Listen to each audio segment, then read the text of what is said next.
খাবার পর পরে ওদের বাড়ি থেকে ফোন দিছে, ফোন দিয়ে নিয়ে কয়েকজনে মিলে জনি ফোন দিছে, ফোন দিয়ে নিয়ে বাড়িতে ওরা কয়েকজনে ঘরের ভিতরে মাছ দই করে আমাদের আবার আরেকজন পাঠা দিছে খবর দেওয়ার জন্য। পরে আমি যাই সেটা ঘরের ভিতরে আটকা থইছে, এগুলো আমি জানি না। পরে জনি আমার কইতেছে 5 লাখ টাকা দেন হ্যান ত্যান।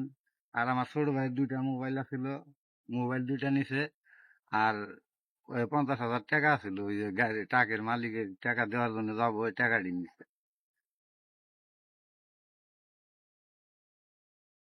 আমার কাকার 3টি মেয়ে, তাকে এমন ভাবে মারা হয়েছে যে একবারে হত্যার মতো। তার বাঁচবে কিনা তার কোনো ঠিক নেই। এখন তিনি সরিষাবাড়ি, জামালপুর সবখান থেকে ঘুরে দেওয়া হয়েছে। বর্তমানে তিনি ঢাকায় ভর্তি।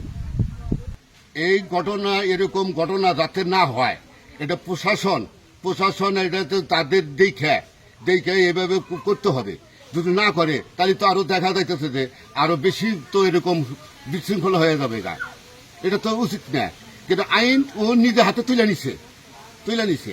কিন্তু মানুষ তো এইভাবে মারা হয় না, তবে একজন না 5 জন মানুষ, একটা মানুষের ঘরের ভিতরে তুলে হিরে যে মারা, এটা তো এরকম হয় না।